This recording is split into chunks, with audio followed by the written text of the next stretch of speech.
Good afternoon readers, it's Tilly here from Tilly's Shelf, and today I'm going to be looking at some books that I bought last year and seeing whether or not I read them, and if I did, whether I liked them.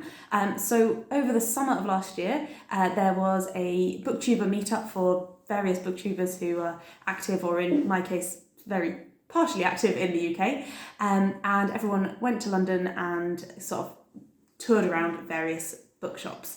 And if I'd been clever, I would have written down the names of all of the bookshops, but I'll come up with a few as we go along. So we met in a Waterstones, and it was really great to see people face to face that I had maybe known about for a long time, or not known about but should have known about, and to be able to chat to people, talk books, see books. It was great. And I think of the various booktubers gathered there, I probably walked away with one of the biggest piles of books. I wasn't very good on self-restraint. So yeah, the question of that is obviously whether or not I actually managed to read the books that I bought. So we met in a Waterstones, and I resisted in the first shop. I didn't buy anything in the first Waterstones, but then we just went along the street to a bookshop called Hatchards, which has been selling books since 1797. And while I was there, I found this tiny book, The Collectors by Philip Pullman. So this is another book that fits into the historic materials world. It's one of the little supplementary books that he brings out from time to time, like Once Upon a Time in the North would be another example. I'd never heard of this, I didn't know it was coming out, and I was quite excited to find it, so I decided to buy it as a present for my husband because he also really loves Philip Pullman, but knowing that I wanted to read it myself as well.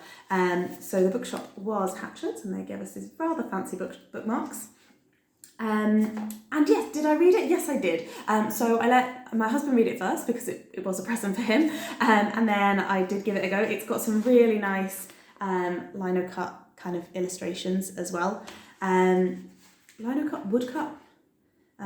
Somebody who knows more about art can tell us what they are. And it's basically about some art collectors who have got a painting of a young woman and a statue of a golden monkey, and talking about kind of like mysterious connections between the two. It didn't really feel like it was from the same world as his dark materials. It kind of felt very tangential to that, and more like a kind of a Halloween kind of spooky tale kind of thing. I didn't not enjoy it, but it wasn't as good as maybe I was hoping for it to be. So yeah, that was the first book that I bought, and one of the early ones that I read.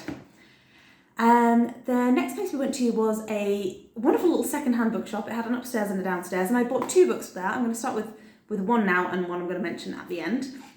So I picked this up exclusively because it was completely unmarked. I don't know whether Once Upon a Time it had a dust jacket, but now it's got nothing to tell you what the book is.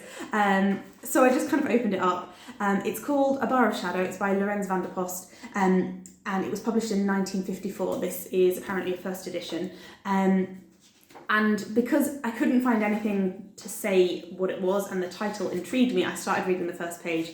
Fatal error when it comes to deciding whether or not to buy books. I obviously then had to buy it. So this is a very interesting and slightly challenging story about some men who meet after a long time, and the last time they met they were prisoners of war in, I think it was in Korea, but imprisoned by the Japanese during the Second World War. It's a very vivid and dark description of some of their captors that is at times sympathetic and at times very racially unpleasant in terms of the descriptions that are used, but psychologically very interesting in terms of the way that these men interacted with their captors and with life in the prison.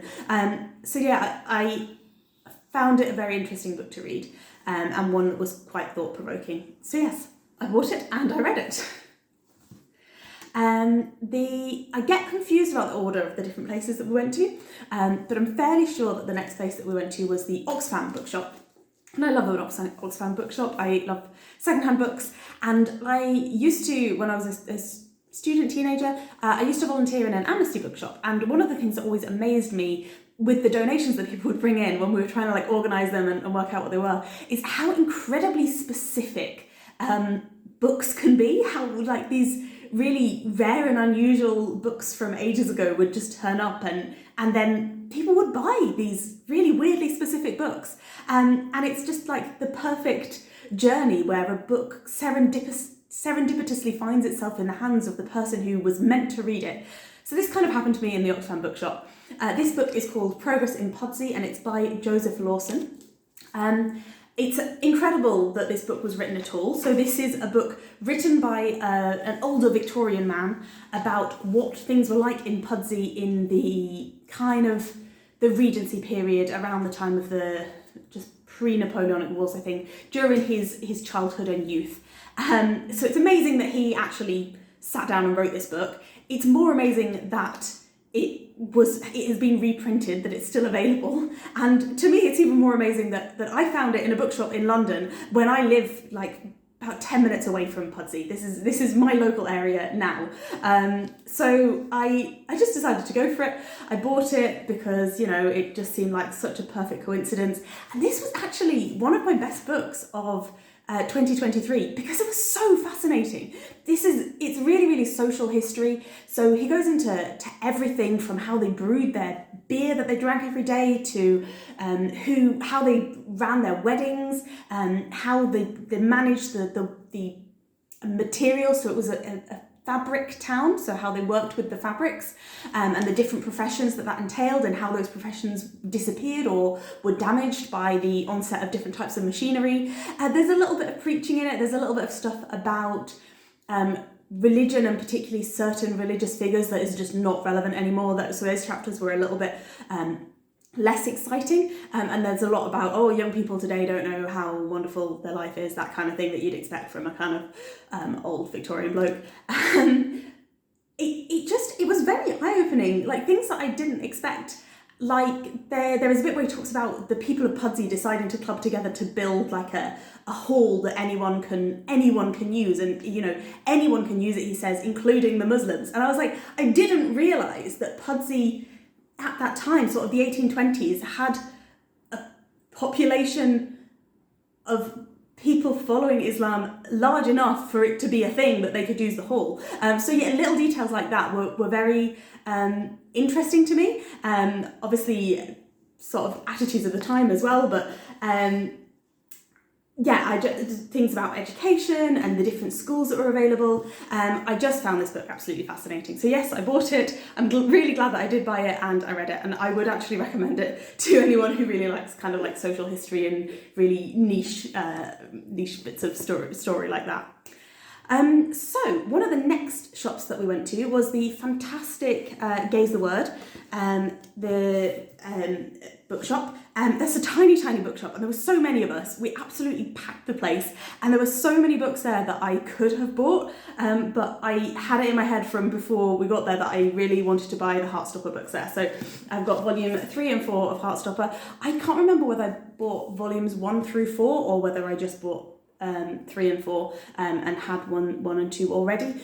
In my books read note, I only wrote 3 and 4 in 2023, but I didn't keep a books read log in 2022, so I don't know how that happened. For those of you who don't know, Heartstopper is a wonderful graphic novel comic book series by Alice Osman. It was recently made into a Netflix series. There's 2 series out so far. I found out about it exclusively from the Netflix series. I knew nothing before then. It was absolutely my favourite, the best thing to come out of Netflix in was it 2022? And I've watched it probably about 4 or 5 times now. Sometimes I put it into a different language so that I can like tell myself that I'm using it to study with. So yeah, it was great to get hold of the actual original books. I really love the kind of whimsical style on the art, some very like expressive faces, and just the way that it kind of explores adolescent life and the relationship between Nick and Charlie, and how they kind of grow their understanding of their own sexualities and who they want to be, and like how to share that. And something that I guess as a straight person I'd never really had to think about so much was the process of coming out for one of the characters, and how many kind of like steps that goes through, how many like different people there are to worry about the different reactions of. So yeah, that was something that I'd been privileged enough, never had to think about that. So I really liked how this book kind of explained that in a really moving and entertaining story. So those are the Heartstopper books that I got from Gaze the Word. Again, very nice bookmark. Always love a free bookmark. Then, I think this might have been beforehand, but I do get confused over orders. We passed a lovely shop called the London Review Bookshop. This was a great place because there was a cafe in it as well, and we were able to stop for coffee, which I needed at that point. While I was walking around this shop, this book caught my eye, and I kind of knew straight away, just from the colours on the ball, that it was going to be a book written in Ukraine. So this is War Diary by Yevgenia Belarusets, and this is an account of the first few weeks of the war while she was living in Kyiv. I, at that point, had very recently returned from working overseas with a lot of people from Ukraine, so I was really am very interested in the conflict, the situation, but also the personal experiences of the whole situation. This is the second diary I've read of those first few weeks. The other one was You Don't Know What War Is, and I cannot remember who wrote that. I will try and put it. That's a diary of a young girl living in Kharkiv. Yevgenia Belarusets is a photographer. I found it really interesting the way that she described how the act of her photography and her normal day-to-day life, the way that she processes things is to go out and take pictures, which she then uses in her work, how that immediately became something that was more challenging, that people were suspicious of, that people were more reluctant to be in her photographs. This book includes a lot of pictures, which is really nice. And it was very vivid in terms of her descriptions of the air raids, the constant movement of people, the constant doubt and uncertainty and the misinformation. So this was very strong in capturing that. I think of the two, I probably preferred You Don't Know What War Is, just because of the voice, I think. Absolutely fascinating. I kind of wish with both of them just cover the very intense first couple of weeks to months of the conflict. But there's so much still going on now, and there's so much intensity and so much worry and attrition that's still going on. I wish there was more. I wish this didn't stop when it stopped, because I think there's still some very important things to tell and to say. Now that the first surprise and the shock is over. I'm glad that I bought this and read this, even though at the time when I found the book and started reading it, I did find it quite emotional. I read this on the train on the way home, and it was stressful for me to read because of where I'd been recently. But I think it was valuable for me to read as well. I have one other book that I got in the final shop that we went to, which was another Waterstones. It was my favourite Waterstones on, is it Gower Street? Gower Street, I think, in the Bloomsbury area. I have been to that Waterstones so many times because I studied in the London School of Hygiene and Tropical Medicine, which is just around the corner from it. So I used to go in and out of that Waterstones kind of on my way to and from things. And while I was there, I bought a book. Well, actually, Ros, my mum from Sky Gentling About Books, she bought it for me as a kind of like a very early birthday present. It was called The Facemaker by Lindsay Fitzharris. I don't have it with me to hold up because I have lent it to her to read. So that is a modern non-fiction book. It is about God, I've forgotten his name, that's really bad. It's about a surgeon in the First World War who was very famous and highly regarded over the course of his life for his role in reconstructing the faces of soldiers who were injured in various types of bombings and different injuries. I had mixed feelings about this book. There were bits that I really, really enjoyed, but I just felt that she could have done more justice to the whole scene if she'd included more of the multidisciplinary team in the book. So very frequently references the fact that the brilliant thing about this surgeon was that he built a strong team, and she says, oh, he brought in artists, he brought in, you know, therapists, he brought in people who could make masks and things like that. And she says that, but at the same time, in the whole book, there's only 2 named nurses, most of whom have got like a 2-sentence role, both of whom have got like a 2-sentence role. And like, I don't want to be biased, but you know, that the hospital that he was running could not have functioned without a really advanced team of skilled nurses, housekeepers, cooks, you know, like the people who really sit with the patients every day and do things every day. And yeah, I don't know, sometimes I get a little bit frustrated by this surgical ego thing, and sometimes it really felt like she was just kind of bigging up various famous surgeons that we already know they're famous, we already know what they did. Like, what about the people that were around them that made their work possible? But I don't know, that's how I felt. But I also found it fascinating how he built his different surgical techniques, and how he did enable a lot of young men to return to a degree of normalcy in their kind of day-to-day lives that wasn't possible for them with the extent of the injuries that they had.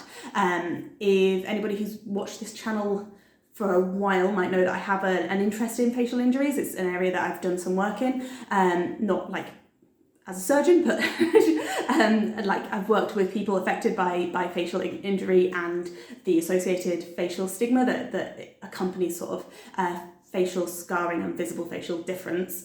And yeah, so understanding kind of some of the history of that, and how some of these therapies and techniques were developed was quite interesting for me. So yeah, I was glad to get that book and to read it, but I was slightly disappointed in some elements of it. So that was another book that I got and I read. So now, the one book that I got and didn't read, and that was this. This is Pravda Haha by Rory McLean.